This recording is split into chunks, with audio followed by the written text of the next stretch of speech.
My own personal belief is that homosexuality is a sin. I think that if the person feels that if they want to do that, then that's just fine. You're not really born with it. I think it's just a sinful way, kind of a sinful nature that you attain. No, I think they're born that way, and they discover that as they become older, just like regular people discover themselves. I believe I was born gay, and I believe that anyone who even struggled with the idea that they might be gay, I believe they were just in the process of coming to terms with their inborn homosexuality. Well, I believe that homosexuality is not something that you're born with. It's a choice that you make. No, I don't believe so. I think they're born one way and stay that way. I mean, if you're homosexual, you're homosexual. I don't think that you can change that one way or the other. I think if you're born that way, I don't think you can make a heterosexual gay, so I don't think you can make a homosexual straight. I discovered that I had heterosexual feelings. Sounds kind of shocking from somebody who was so devout in their beliefs of homosexuality being such a true part of them. Can I tell you how I discovered my heterosexuality?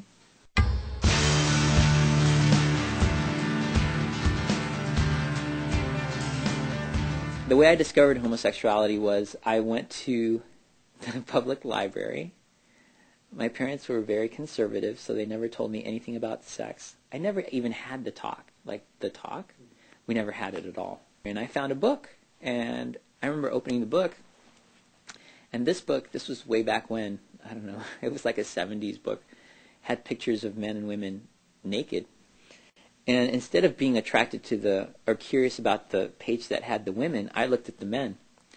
That whole feeling of otherness and difference just really stood out when I looked at these pictures of men.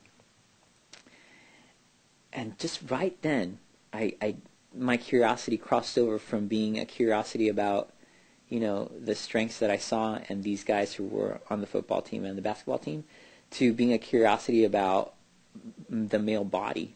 Can change in these feelings and attractions happen once they are established?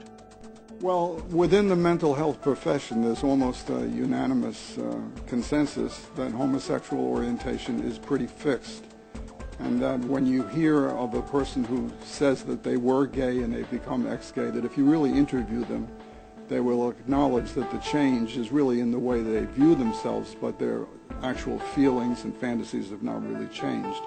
And that's the commonly accepted view, and I kind of accepted that view. Clearly, the idea of change is controversial. One highly esteemed psychiatrist that now believes change is possible was once skeptical about the possibility that people could reorient their sexual feelings. Dr. Robert Spitzer of Columbia University recently conducted research to address the question of sexual orientation change from gay to straight. Dr. Spitzer is well known in the mental health community for his involvement in the American Psychiatric Association's decision to drop homosexuality from its list of mental disorders in 1973. But as soon as I spoke to a few of the people, it seemed pretty obvious to me that these were people who gave a very credible story of how they had changed.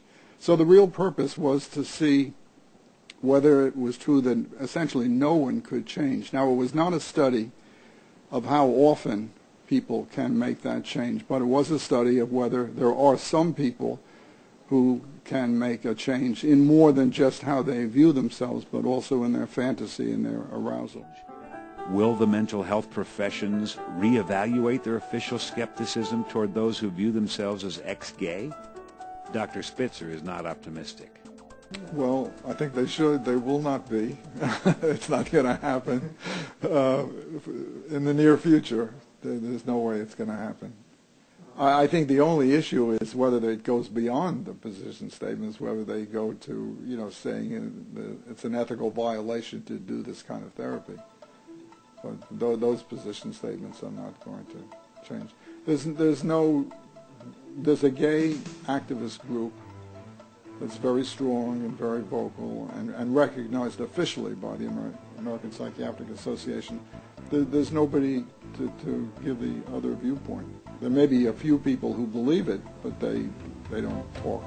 Now, I do have to say that one of the concerns that people who have criticized, the study's been criticized severely by many people, particularly gay activists who apparently feel many quite threatened by it.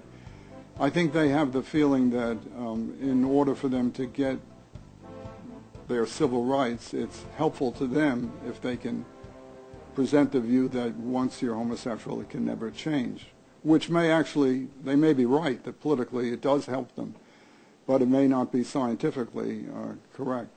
According to those who told their experience, change was not quick or easy. They also say it is not the same for everyone. Well, at that point, at 24, I started again. I decided, okay, well, this isn't enough. What is then? What is enough?